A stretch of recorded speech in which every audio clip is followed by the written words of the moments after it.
Hi everyone, my name is Tareq Eddir. I'm from Fluxtrol with Robert Goldstein, also from Fluxtrol, and Robert Haun from Anspanner. Our presentation today is titled Investigating Temperature Profile in Induction Heated Billets and As-Cast Grain Structure Using Computer Simulation. Okay, so for the outline, we will talk about billet caster backgrounds, then process description, then we will talk about the geometry description, then the simulation description. Then we'll talk about results, starting with power density results, then temperature results. Then we will show examples of grain structures, and then we will talk about conclusions and future work. Okay, so onto the background. Additive manufacturing of titanium alloys requires specific powder size ranges. Size range of powder production methods is larger than what additive manufacturing techniques can use. Oversized or undersized powder fractions are not usable in most applications of components produced by hot isostatic pressing. Most oversized or undersized powder is sold as an alloy addition for steel making. To recycle oversized or undersized powder for reuse, the powder must be consolidated for IGA or other drip melting applications. Those companies with cold wall induction crucible melting and bottom or tilt pouring equipment can easily remelt out of specification powder. Okay, so in this slide we show examples of titanium alloy powder. These specific examples are for titanium aluminide powder. These SEM pictures show that there are some broken particles, which is typical. Okay, so on to the geometry description. A typical application begins with a titanium puck as a starting point, where the powder to be recycled is deposited from the top, while induction coil is energized and the melting process starts. As the powder is combined with the billet, it is being simultaneously pulled from the bottom.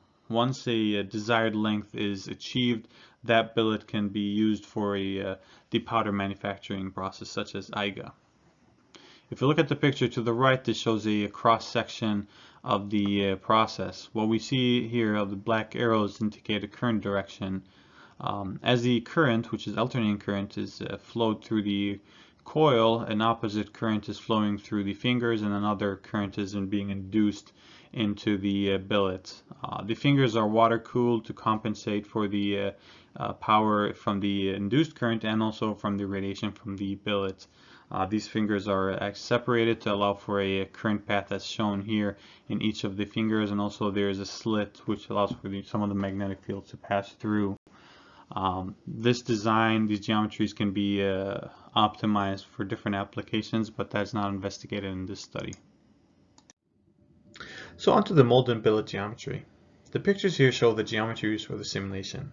For this specific application, for the mold, we used a 68mm ID. The OD was 125 millimeters.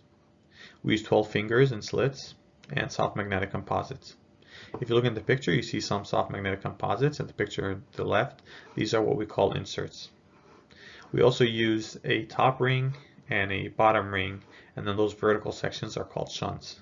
This is copper coil, and then the other right here is copper for the mold. The blue section is the load, which is titanium or titanium alloys. The transparent picture here shows how a soft magnetic composite is used as an insert. This is a half finger. Onto the simulation description. Flux 3D FEM software was used for the simulation, which is a commercially available software provided by Eddir. 3D geometry was used as it could not be reduced any further to 2D. Electromagnetic and thermal physics were used. 1725 degrees C maximum temperature in the load was targeted. Phase transformation and other magnetohydrodynamic physics were not considered to reduce the problem complexity.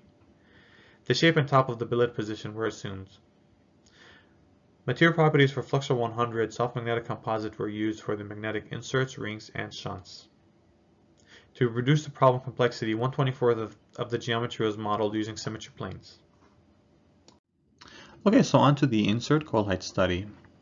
The coil height was modified to change the length of the melt zone in the load. This was done to see the effect on temperature history or profile in the load. What we've done is introduce an offset variable, which is defined as the distance between the center of the bottom insert and the top of the load OD. This offset variable was changed between 20 millimeters and 120 millimeters in 20 millimeter increments. A 120mm distance is the typical or the starting location in this case. A few things to note. The mold design is actually closed below the bottom insert. While it's common to see as slotted or closed, in our case it is closed.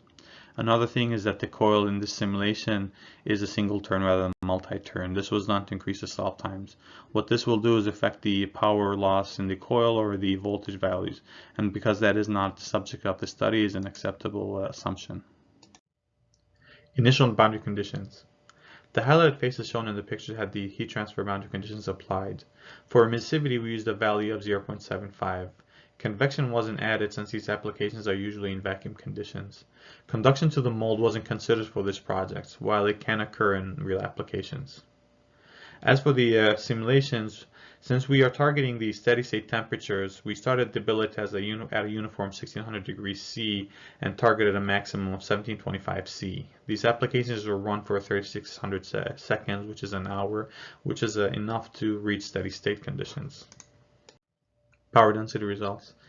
This slide shows the power densities in the titanium billet or in the load for the different offset values. The top left picture shows the 20mm offset. What we can clearly see in the 20mm offset and the shorter offsets compared to the longer ones is a higher concentration of the current density in a smaller area, in this case at the top of the billet. And this is because the bottom of the coil and the bottom insert is closer to that area.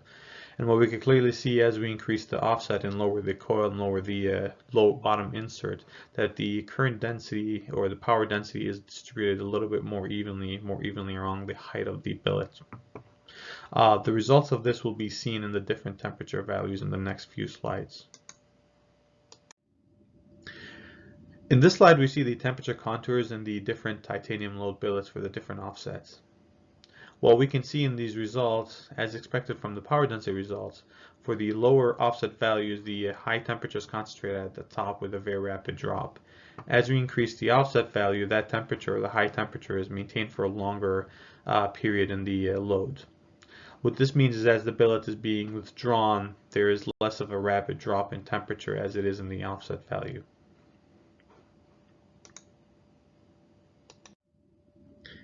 In this slide, we show the two different lines used to obtain the temperature values to compare the different cases. We have, as seen in the picture, an OD line in the center line. Now, these simulations are static simulations and they do not consider the movement of the material, but in reality the material is moving as it is deposited from the top and being withdrawn from the bottom. To simulate this change, what we've done is looked at a typical withdrawal rate and converted that into a volumetric flow rate, then into a velocity. What we've done here is converted the 1 kilogram per minute into a volumetric flow rate and used the cross section of the material to convert that into a velocity, which came to about 1.1 millimeters per second. This slide shows the center line temperature versus time. The plot shows different graphs for the different offset values. What we can clearly see for the lower offset values, we have a more rapid drop in temperature and a less drastic drop in temperature for the higher offset values. This shows us if we want to have a certain drop in temperature, we can control the offset values. And if this is not possible, we can control the alignment of the billet in relation to the coil. This slide shows the OD temperature versus time, and the same behavior is shown, and those results agree with the contour values we've seen before. If we need to achieve a certain grain structure that is resultant from a certain temperature profile versus time, we can control the alignment or the offset value. In this slide, we show an example of grain structure. In this case, the titanium alloy microstructure is equiax at the center and it is columnar at the edge. This microstructure is as-cast equiax rather than columnar. This is an area of future study. We would like to understand better the effect of the induction heating system or process on the microstructure.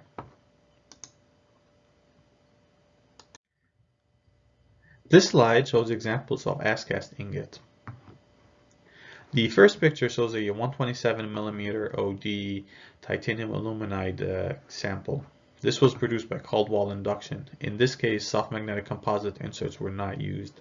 The second and third examples, the same samples shown from different angles, is a 53mm titanium aluminide ingot produced by Caldwell Induction.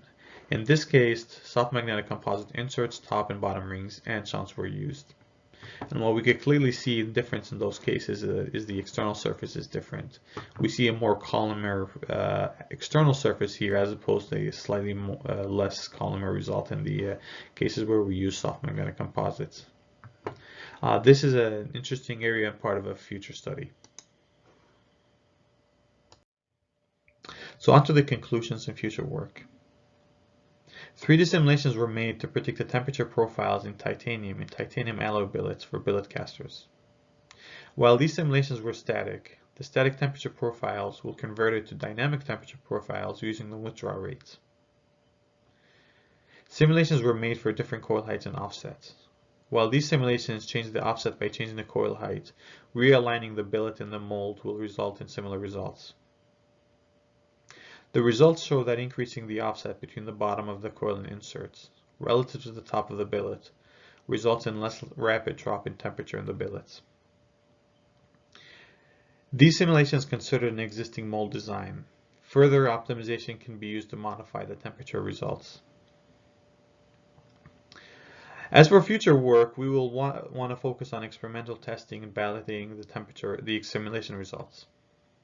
We'd also like to correlate the grain structure with temperature profiles.